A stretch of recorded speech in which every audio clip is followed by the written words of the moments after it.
الصبح بدا من طلعته.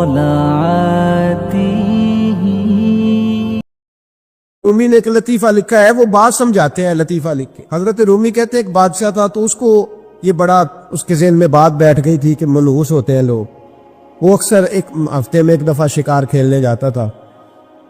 جب وہ جاتا تھا تو اپنے وزیروں سے کہتا کہ رستہ صاف کرا دو سارا، کوئی بندہ رستے میں نہ آئے، اگر کسی منحوس کے متھے لگ جاؤں تو میرا نا اس دن شکار ٹھیک نہیں ہوتا، کوئی منحوس آدمی سامنے نہ آئے. سارے رستے صاف کرا دیے جاتے. ایک دفعہ کا ذکر ہے کہ بادشاہ نکلا شکار کے لیے، تو رستے میں ایک بندہ آ گیا جو بیچارہ ایک آنکھ سے کانا تھا. پتا تھا سڑک پہ چڑھنا، بیچارہ غلطی سے چڑھ گیا. تھا بھی بندہ کانا، آنکھ سے نظر نہیں آتا تھا. بادشاہ کے رستے میں. اب بادشاہ کو بڑا غصہ، میرے رستے میں کیسے آ گیا؟ اب تیری شکل دیکھ لیا تو بندہ بھی منحوس قسم کا ہے، اب میرا شکار ٹھیک نہیں ہوگا. بادشاہ کہنے لگا اس طرح کرو، اس کو یہاں سڑک پہ باندھ دو. اس کو درخت کے ساتھ باندھ دیا. 2 سپاہی تلواریں دے کے کھڑے کر دیے. کہا میں واپس آتا ہوں، اگر تو میرا شکار ٹھیک ہوا تو یہ بچ جائے گا، اگر ٹھیک نہ ہوا اس کی خیر کوئی نہیں. ٹھیک ہے. بادشاہ شکار کھیلنے گیا. مزے کی بات کہ اس دن شکار بڑا ہی اچھا ہوا. وہ کہتے ہیں زندگی میں کبھی اتنا شکار نہیں مارا جتنا آج مارا. بڑا زبردست رزلٹ اس دن نکلا. بادشاہ وہ جانور سارے باندھے، گھوڑوں پہ سوار کیے اور لے کے واپس آ رہا تھا. تو اب وہ بندہ بیچارہ صبح سے بھوکا پیاسا بندہ ہوا ہے، بچوں کی روزی کمانے نکلا، بادشاہ کے قابو آ گیا. وہ بندہ ہوا ہے، زبان باہر پیاس سے نکلی ہوئی ہے، بھوک ہے، تکلیف ہے، آزمائش ہے. وہ کچھ لوگ تو ایسے ہوتے ہیں جو نا ظلم سہتے ہیں تو کہتے ہیں بس جان چھوٹ جائے، ہم کسی کو بتائیں گے نہیں. کچھ ایسے ہوتے ہیں جو کہتے ہیں ہم ظالم کا گریبان پکڑیں گے. اور دنیا میں قتیل اس سا منافق نہیں کوئی جو ظلم تو سہتا ہے بغاوت نہیں کرتا. وہ منافق ہے جو ظلم سہ کے چپ رہے. تو وہ اب تنگ بڑا تھا لیکن بندہ جیدار قسم کا تھا. اور شیخ سعدی کہتے ہیں تنگ آمد بجنگ آمد. جب کوئی تنگ آتا ہے تو پھر وہ جنگ کرتا ہے. اس کا جنگ کا پروگرام بنا ہوا تھا. اس نے کہا مرنا تو ہے پر اس بادشاہ کو 2 سنا کے مرنا ہے، اس کو نہ کچھ سنا کے مرنا ہے، ذرا آلے صحیح. گردن تو کٹے گی پر میں نے نہ اس کو چھوڑنا نہیں. کیا تماشا ہے، مجھے باندھ گیا صبح کا. بادشاہ آیا تو بادشاہ بڑا راضی، شکار بڑا اچھا ہوا. کہنے لگا کھول دو اس کو. کھولا. وہ کہنے لگا میرا شکار بڑا اچھا ہوا ہے، لگتا تو مجھے یہ تھا کہ تیرا منہ دیکھا ہے تو شکار اچھا نہیں ہوا ہوگا، لیکن چونکہ بڑا اچھا ہوا ہے لہذا تجھے چھوڑتا ہوں، جا دوڑ جا. اب اس نے ارادہ کیا تھا 2 سنانی ہے، کھڑا ہو گیا. کہنے لگا بادشاہ تو نے تو سویرے میرا منہ دیکھا تھا، تیرا شکار تو بڑا اچھا ہوا ہے، پر میں نے سویرے تیرا منہ دیکھا تھا، میرا دن نہیں اچھا گزرا. میں بڑی تکلیف میں صبح سے نہ پانی ملا ہے، نہ کھانا ملا ہے، نہ روٹی ملی ہے. اب مجھے بتا منحوس میں ہوں کہ تو ہے؟ اب بتا نحوست کس میں ہے، میرے اندر ہے کہ تورے اندر ہے؟ بتا. بادشاہ کانپنے لگ گیا. کہنے لگا اس کی گردن اڑانی ہے. اس نے کہا میں پہلے سے تیار ہوں گردن اڑوانے کی. سوچ سمجھ کے بات کی. قریب جو وزیر تھے نا وہ کہنے لگے بادشاہ ہم تجھے بڑی دیر سے سمجھا رہے ہیں کہ تو توہمات کا شکار ہے، تو وہمی ہو گیا ہے، تو ہر بات میں وہم پیدا کرتا ہے، تیرے اندر یہ کمزوری آ گئی. بندہ وہ ٹھیک کہہ رہا ہے، مارنا ہے تو تیری مرضی ہے، پر بات اس نے صحیح کی ہے. عارف رومی کہتے ہیں گدھے اور گھوڑے کی بحث ہونے لگی تھی. گھوڑا کہتا تھا آسمان کا رنگ نیلا ہے اور گدھا کہتا تھا نہیں کالا ہے. کئی گھنٹے بحث ہوئی. مقدمہ شیر کی عدالت میں چلا گیا. گھوڑے نے جاتے ہی کہا بادشاہ کئی گھنٹوں سے ہماری بحث چل رہی ہے، میں کہتا ہوں آسمان کا رنگ نیلا، آپ بتائیں کون سا ہے؟ کا نیلا ہے. تو کہا یہ گدھا کہتا ہے کالا ہے. بادشاہ سلامت فرمانے لگے کہ بات بھی گھوڑے کی ٹھیک ہے اور گھوڑے کو عمر قید کی سزا بھی ہے. گھوڑے نے کہا سزا کس بات کی؟ اس نے کہا سزا اس بات کی کہ تم نے گدھے سے بحث شروع کر دی. تمہیں سمجھ نہیں آئی یہ گدھا ہے. کچھ گدھے ہیں ان سے بحث نہیں ہوتی. کالو سلاما، ان کو سلام کیا جاتا ہے بھائی. اب آپ گدھے سے بھی بحث کریں گے؟ وہ ہمارا معیار نہیں ہے، ہمارا سٹیٹس نہیں ہے. اس آدمی کے ساتھ بات کرنا یہ ہمارے معیار کے خلاف ہے. آپ کبھی بھی کسی گدھے سے بحث نہیں کریں، بلکہ کیا کریں اس کو سلام کریں اور کوشش کریں تھوڑا دور سے کریں، تھوڑا سا ہٹ کے کریں دور سے. قالو سلاما، اور اگر کوئی ایسا شخص ہو جو نادانی میں جہالت کا مظاہرہ کر رہا ہے تو پھر تو اللہ والوں کا طریقہ محبت کرنے کا ہے، پھر اللہ والوں کا طریقہ درگزر کرنے کا ہے، پھر اللہ والے سمجھ جاتے ہیں کہ اس کی شعوری طاقتیں اتنی، پھر وہ اس پر سختی نہیں کرتے۔ میں آپ کی خدمت میں عرض کروں گا، ہمیں اپنے بچوں کی نادانیوں پر ان پر سختی نہیں کرنی چاہیے۔ اگر کوئی ان پڑھ آدمی نادانی کرے تو ہمیں سختی اپنے بچوں کو اس ترتیب سے ہمیں قائل کرنا ہے کہ انہیں پتہ ہی نہ چلے کہ ان کی تربیت کی جا رہی، غیر محسوس طریقے سے۔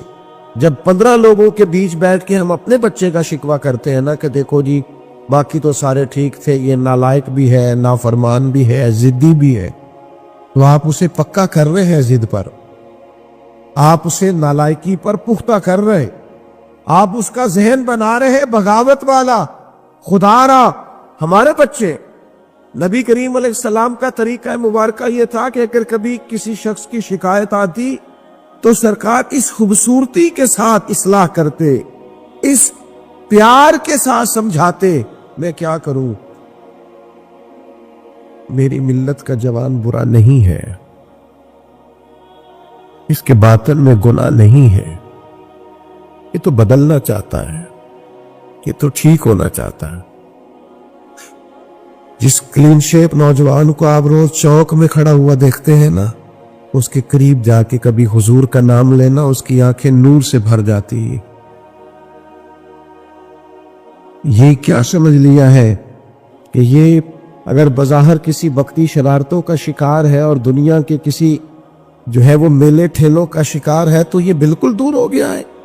آپ ان کے بارے میں جذبات عمدہ رکھیں، ان کو سمجھائیں تو ذرا خوبصورتی سے۔ اگر ابھی ایک نوجوان آ گیا حضور نبی کریم علیہ السلام کی بارگاہ میں، اس نے آتے ہی کہا یا رسول اللہ صلی اللہ علیہ وسلم مجھے بدکاری کی اجازت دے دیں، سخت جملہ، ناپسندیدہ ہے، بوجھ بننے والی بات۔ حضور نے ڈانٹا نہیں، نبی کریم علیہ السلام نے کوئی تلخ بات نہیں کی، حضور نے قریب بٹھا لیا اور تھپ کے دیکھے کہا بیٹا تم پسند کرتے ہو کوئی تمہاری بہن سے بدکاری کرے کہ تمہاری بیٹی سے بدکاری کرے؟